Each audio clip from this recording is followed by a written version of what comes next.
الحمدللہ رب العالمین والصلاة والسلام علی سید الانبیاء والمرسلین اما بعد فاعوذ باللہ من الشیطان الرجیم بسم اللہ الرحمن الرحیم۔ حضرات سامعین گرامی، آج کا ہمارا سبق استحاضہ کے بارے میں ہے۔ صاحب بہار شریعت کے صفحہ نمبر 384 پر احادیث کا ذکر فرماتے ہیں۔ ارشاد فرماتے ہیں حدیث نمبر 1 صحیحین میں ام المؤمنین صدیقہ رضی اللہ تعالی عنہا سے مروی کہ فاطمہ بنت ابی حبیش رضی اللہ تعالی عنہا نے عرض کی، یا رسول اللہ، مجھے استحاضہ آتا ہے اور پاک نہیں رہتی، تو کیا نماز چھوڑ دوں؟ فرمایا، نہ، یہ تو رگ کا خون ہے، حیض نہیں ہے۔ تو جب حیض کے دن آئیں نماز چھوڑ دے، اور جب جاتے رہیں خون دھو اور نماز پڑھ۔ نمبر 2،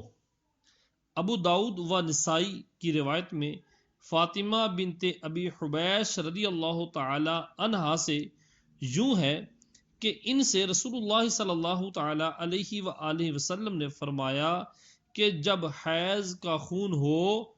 تو سیاہ ہوگا، شناخت میں آئے گا، جب یہ ہو نماز سے باز رہ، اور جب دوسری قسم کا ہو تو وضو کر اور نماز پڑھ، وہ رگ کا خون ہے۔ حدیث نمبر 3 امام مالک و ابو داؤد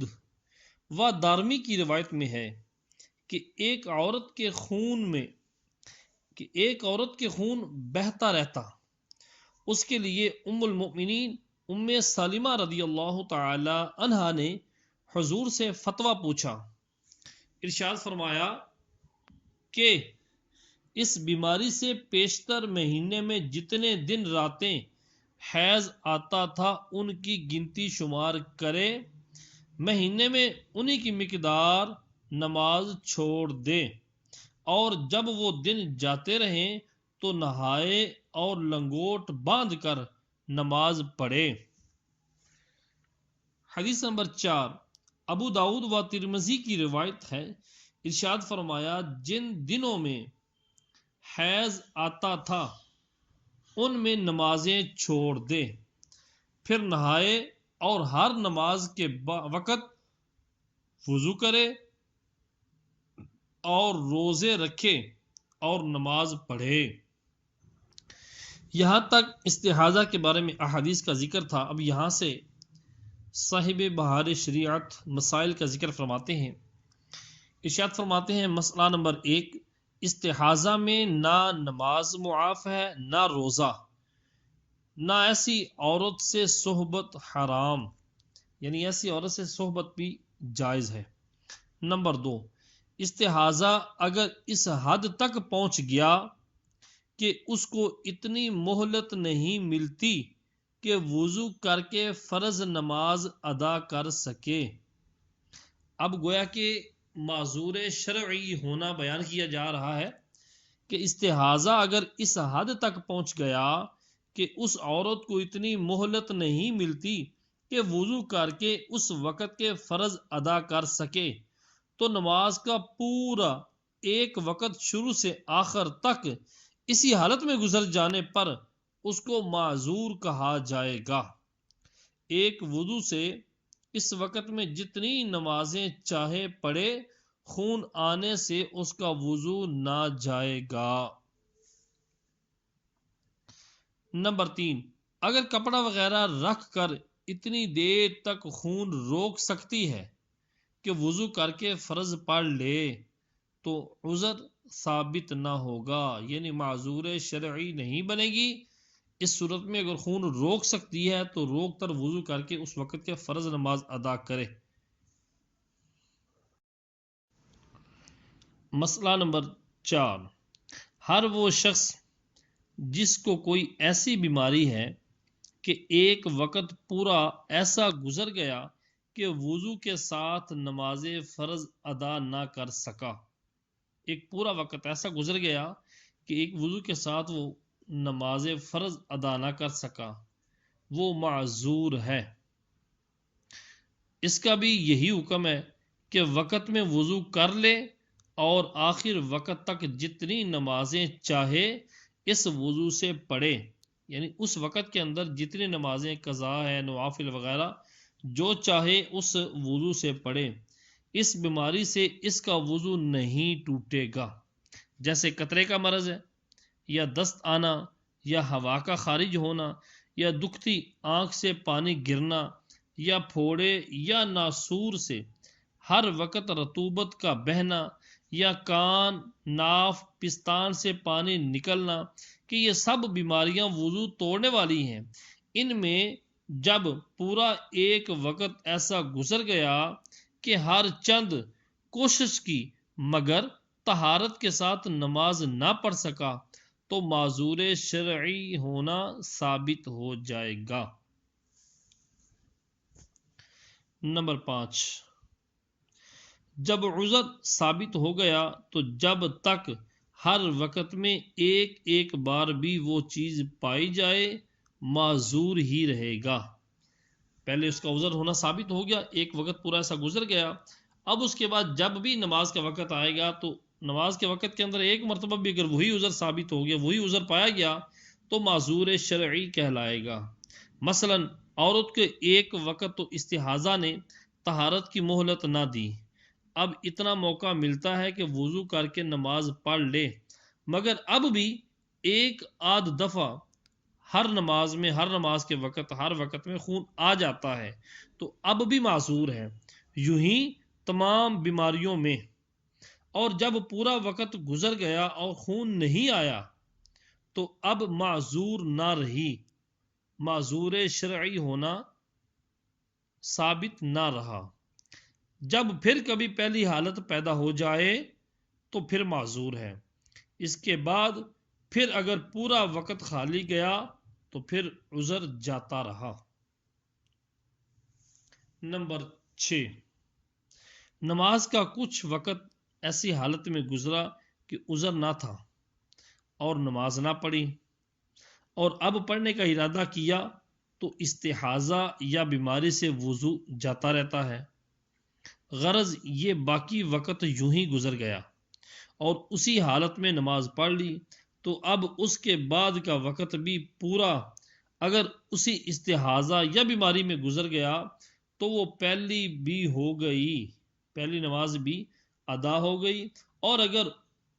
اس وقت اتنا موقع ملا کہ وضو کر کے فرض پڑھ لے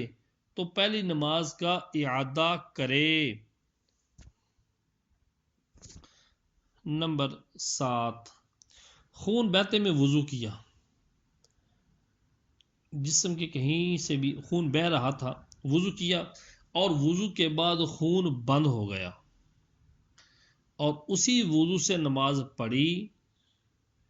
اور اس کے بعد جو دوسرا وقت آیا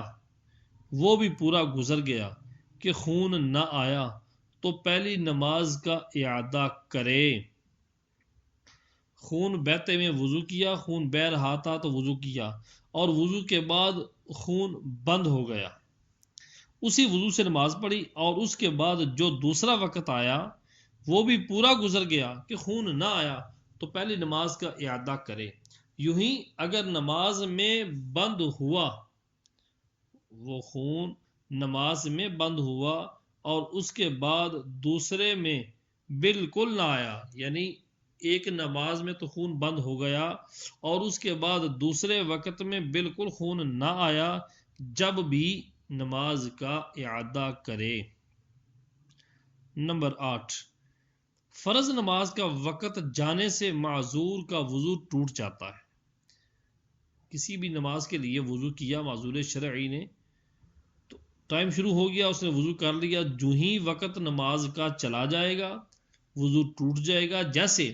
کسی نے عصر کے وقت وضو کیا تھا تو آفتاب کے ڈوبتے ہی وضو جاتا رہا، اور اگر کسی نے آفتاب نکلنے کے بعد وضو کیا، آفتاب نکلنے کے بعد وضو کیا تو جب تک ظہر کا وقت ختم نہ ہوا وضو نہ جائے گا۔ کہ ابھی تک کسی فرض نماز کا وقت نہیں گیا، اب یہ پہلی نماز ہے ظہر کی جو وقت گزر رہا ہے، جب تک ظہر کا وقت ختم نہیں ہوگا اس کا وضو اس بیماری سے نہیں ٹوٹے گا۔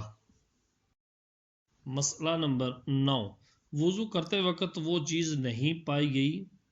جس کے سبب معذور ہے۔ وضو کے دوران وہ عذر، وہ چیز نہیں پائی گئی جس کی وجہ سے معذور شرعی بنا ہوا ہے، اور وضو کے بعد بھی نہ پائی گئی،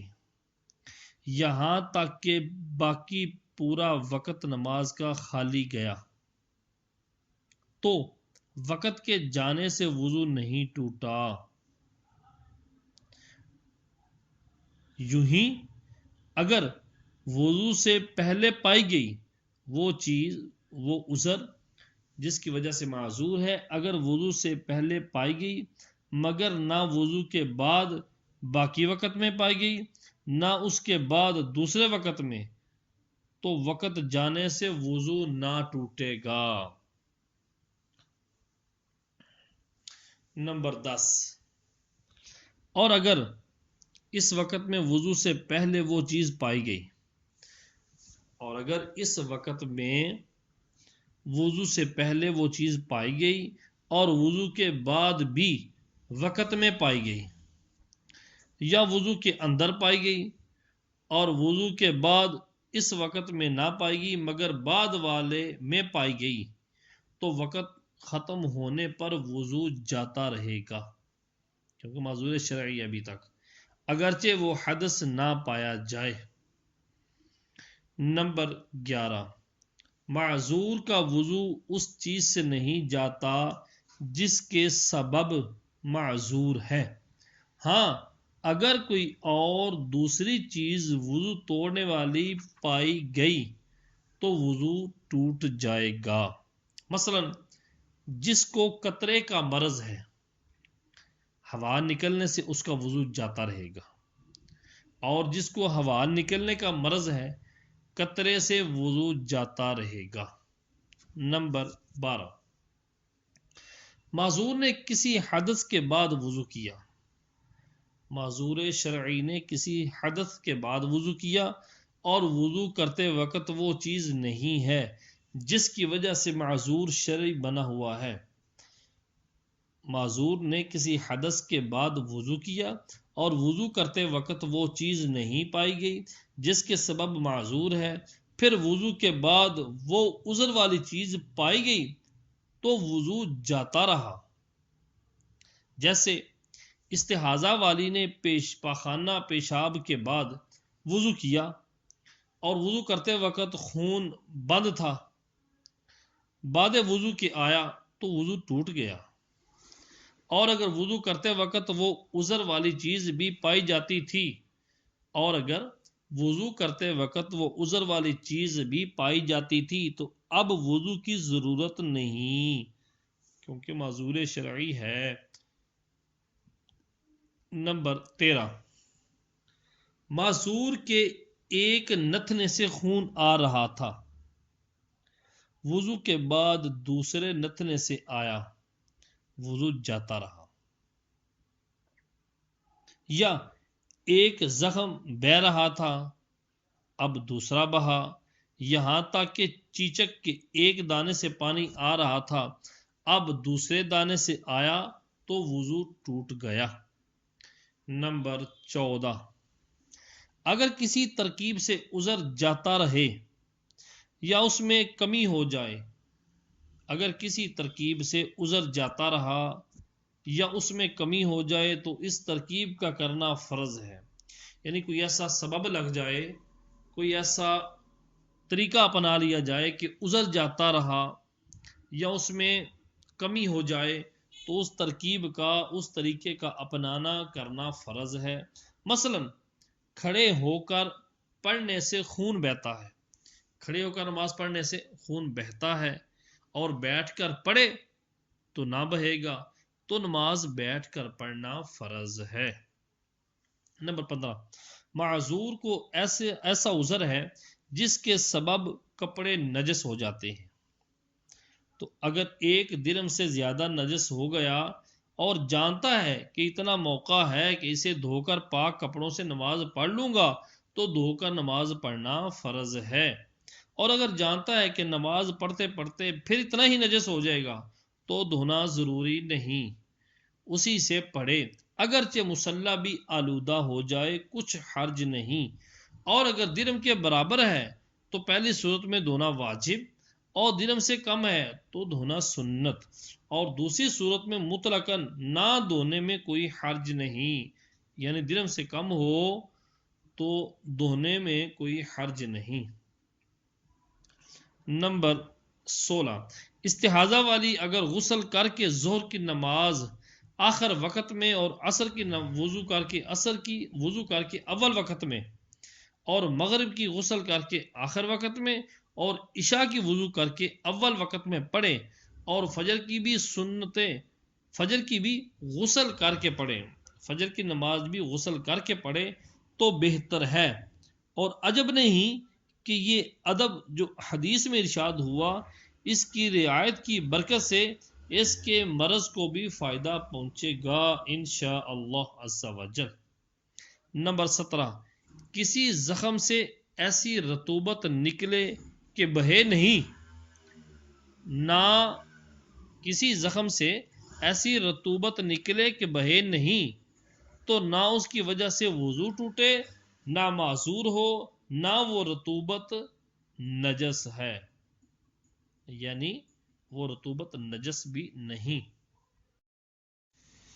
نجاستوں کا بیان، صاحب بہار شریعت یہاں سے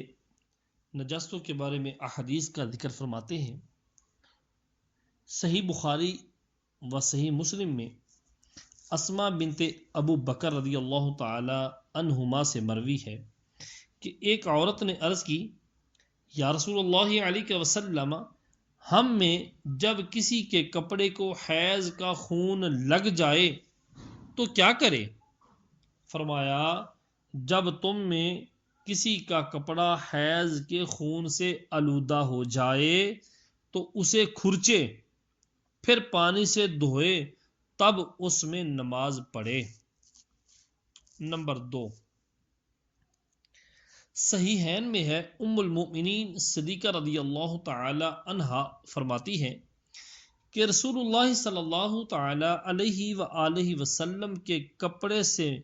منی کو میں دھوتی، پھر حضور نماز کو تشریف لے جاتے اور دھونے کا نشان اس میں ہوتا۔ نمبر 3، صحیح مسلم میں ہے، فرماتی ہیں کہ میں رسول اللہ صلی اللہ تعالی علیہ وآلہ وسلم کے کپڑے سے منی کو مل ڈالتی، پھر حضور اس میں نماز پڑھتے۔ نمبر 4، صحیح مسلم میں عبداللہ بن عباس رضی اللہ تعالی عنہما سے مروی ہے، رسول اللہ صلی اللہ تعالی علیہ وآلہ وسلم فرماتے ہیں، چمڑا جب پکا لیا جائے پاک ہو جاتا ہے۔ نمبر 5، امام مالک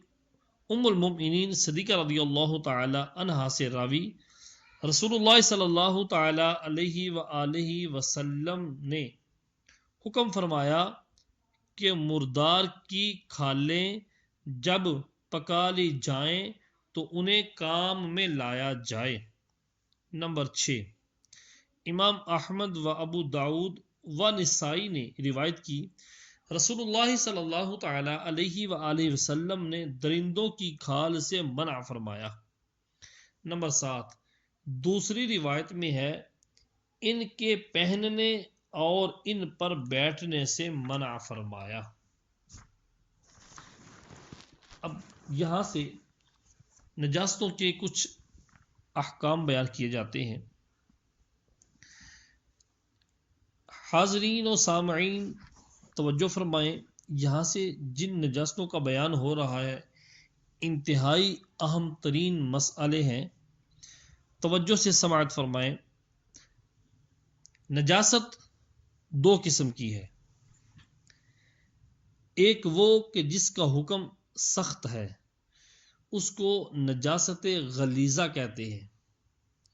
دوسری وہ کہ جس کا حکم ہلکا ہے اس کو نجاست خفیفہ کہتے ہیں۔ نمبر 1، نجاست غلیظہ کا حکم کیا ہے؟ نجاست غلیظہ اگر کپڑے یا بدن میں 1 درہم سے زیادہ لگ جائے تو اس کپڑے یا بدن کا پاک کرنا فرض ہے۔ بغیر پاک یہ نماز پڑھ لی تو نہیں ہوگی، اور قصدن پڑھی، ارادتاً پڑھی تو گناہ بھی ہے، اور اگر بنیت استخفاف پڑھی، نماز کو حقیر جانتے ہوئے پڑھی تو کفر ہے، اور اگر درہم کے برابر ہے تو کپڑے یا بدن کو پاک کرنا واجب ہے۔ کہ بغیر پاک یہ نماز پڑھی تو مکروہ تحریمی ہوئی، یعنی ایسی نماز کا اعادہ واجب ہے، اور قصدن پڑھی تو گناہگار بھی ہوا، اور اگر درہم سے کم ہے تو پاک کرنا سنت ہے۔ کہ بے پاک کی یہ نماز ہو گئی مگر خلاف سنت ہوئی، اور اس نماز کا اعادہ کرنا بہتر ہے۔ مسئلہ نمبر 2، اگر نجاست گاڑی ہے جیسے پاخانہ، لید، گوبر تو درہم کے برابر یا کم یا زیادہ کے معنی یہ ہے کہ وزن میں اس کے برابر یا کم یا زیادہ ہو درہم، اور درہم کا وزن شریعت میں اس جگہ 4.5 ماشے اور زکوٰۃ میں 3 ماشے رتی ہے، اور اگر پتلی ہو جیسے آدمی کا پیشاب اور شراب تو درہم سے مراد اس کی لمبائی چوڑائی ہے، اور شریعت نے اس کی مقدار درہم کی مقدار نجاست کے پتلا ہونے کے اعتبار سے جو رکھی ہے وہ ہتھیلی کی گہرائی کے برابر بتائی جاتی ہے، یعنی ہتھیلی خوب پھیلا کر ہموار رکھیں، سیدھی رکھیں، اور اس پر آہستہ سے اتنا پانی ڈالیں کہ اس سے زیادہ پانی نہ رک سکے۔ اب پانی کا جتنا پھیلاؤ ہے، ہتھیلی کے درمیان پانی کا جتنا پھیلاؤ ہے اتنا بڑا درہم سمجھا جائے، اور اس کی مقدار تقریباً یہاں کے روپے کے برابر ہے۔ یہ صاحب بہار شریعت یہ اس وقت کی نقدی کا بیان کر رہے ہیں، اس وقت جو نقدی ہوتی تھی درہم و دنانیر، ذکر فرما رہے ہیں کہ اس وقت کا روپیہ اس طرح ہوتا تھا۔ آج کل آسانی کے طور پر اگر نارمل ہتھیلی کو پانی کے نیچے رکھا جائے تو جتنی ہتھیلی کے اندر پانی رک جائے وہ درہم کی مقدار سمجھی جائے، آسان لفظوں میں۔ نمبر 3، نجس تیل کپڑے پر گرا اور اس وقت درہم کے برابر نہ تھا، پھر پھیل کر درہم کے برابر ہو گیا تو اس میں علماء کو بہت اختلاف ہے، اور راجح یہ ہے، قوی بات یہ ہے کہ اب پاک کرنا واجب ہو گیا۔ نمبر 4، نجاست خفیفہ کا حکم۔ یہاں تک نجاست غلیظہ کا بیان کر رہے تھے، نجاست خفیفہ کا حکم یہ ہے کہ کپڑے کے حصہ یا بدن کے جس عضو میں لگی ہے اگر اس کی چھتائی سے کم ہے، اس عضو کی چھتائی سے کم ہے، مثلا دامن میں لگی ہے تو دامن کی چھتائی سے کم، آستین میں لگی ہے تو آستین کی چھتائی سے کم، یوں ہی ہاتھ میں تو ہاتھ کی چھتائی سے کم، تو معاف ہے۔ اگر چھتائی سے کم ہے تو معاف ہے کہ اس سے نماز ہو جائے گی، اور اگر پوری چھتائی میں ہو، نجاست خفیفہ پوری چھتائی میں لگ جائے، جس عضو پر لگی اس عضو کے پورے چوتھے حصے کو گھیر لے تو بغیر اس کے دھوئے نماز پڑھ لی تو نماز نہیں ہوگی۔ نمبر 5، نجاست خفیفہ اور غلیظہ کے جو الگ الگ حکم بیان کیے گئے ہیں، یہ اسی وقت ہیں کہ بدن یا کپڑے میں لگے، اور اگر کسی پتلی چیز جیسے پانی یا سرکہ میں گرے تو چاہے غلیظ ہو یا چاہے نجاست خفیفہ ہو، کل وہ پتلی چیز، پانی، تیل وغیرہ، کل چیز جو ہے وہ ناپاک ہو جائے گی، اگرچہ ایک قطرہ گرے، جب تک وہ پتلی چیز حد کثرت پر یعنی دا در دا نہ ہو، وہ پتلی چیز ناپاک ہو جائے گی۔ نمبر 6، انسان کے بدن سے جو ایسی چیز نکلے کہ اس سے غسل یا وضو واجب ہو، انسان کے بدن سے کوئی ایسی چیز نکلے جس سے غسل یا وضو واجب ہو جائے، وہ نجاست غلیظہ ہے، جیسے پاخانہ، پیشاب، بہتا خون، پیپ، منہ بھرقے، حیض و نفاس، استحاضہ کا خون، منی، مزی اور ودی۔ نمبر 7، شہید فقہی۔ شہید فقہی کسے کہتے ہیں؟ یعنی وہ کہ جسے غسل نہیں دیا جاتا، وہ شہید جس کو غسل کی حاجت نہیں ہوتی۔ شہید فقہی کا خون جب تک اس کے بدن سے جدا نہیں ہوگا وہ پاک ہے، بدن سے جدا ہو کر نیچے گرے تو اب ناپاک ہو گیا۔ نمبر 8، دکھتی آنکھ سے جو پانی نکلے نجاست غلیظہ ہے، یوں ہی ناف یا پستان سے درد کے ساتھ پانی نکلے نجاست غلیظہ ہے۔ نمبر 9، بلغمی رطوبت ناپاک، بلغمی رطوبت ناک یا منہ سے نکلے، توجہ، بلغمی رطوبت ناک یا منہ سے نکلے نجس نہیں، اگرچہ پیٹ سے چڑھے، اگرچہ بیماری کے سبب ہو، بلغمی رطوبت ناپاک نہیں۔ نمبر 10، دودھ پیتے لڑکے اور لڑکی کا پیشاب نجاست غلیظہ ہے، یہ جو اکثر عوام میں مشہور ہے کہ دودھ پیتے بچوں کا پیشاب پاک ہے، محض غلط ہے۔ نمبر 11، شیر خوار بچے نے دودھ ڈال دیا، اگر دودھ منہ بھر ہے تو نجاست غلیظہ ہے۔ نمبر 12، خشکی کے ہر جانور کا بہتا خون، مردار کا گوشت اور چربی، یعنی وہ جانور جن میں بہتا ہوا خون ہوتا ہے، اگر بغیر ذبح شرعی کے مر جائے مردار ہے۔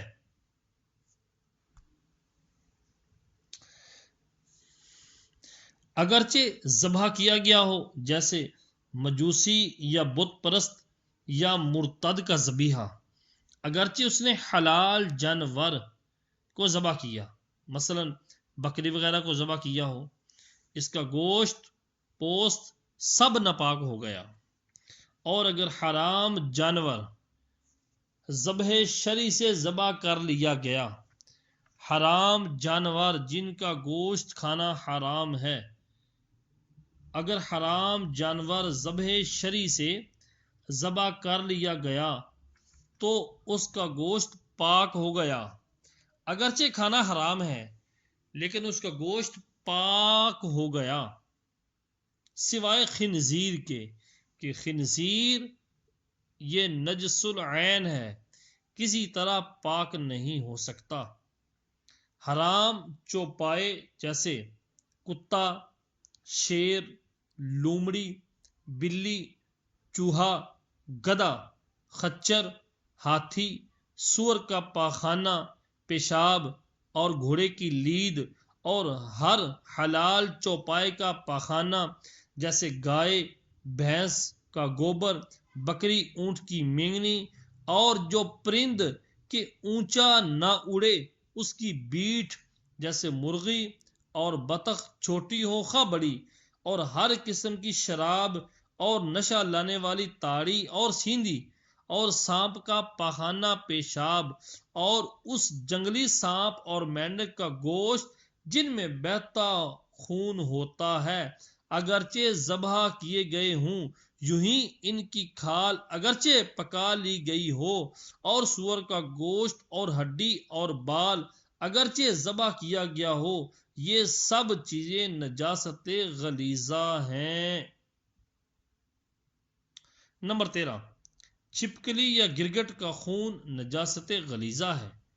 نمبر 14، انگور کا شیرہ کپڑے پر پڑا اور اگرچہ کئی دن گزر جائیں کپڑا پاک ہے۔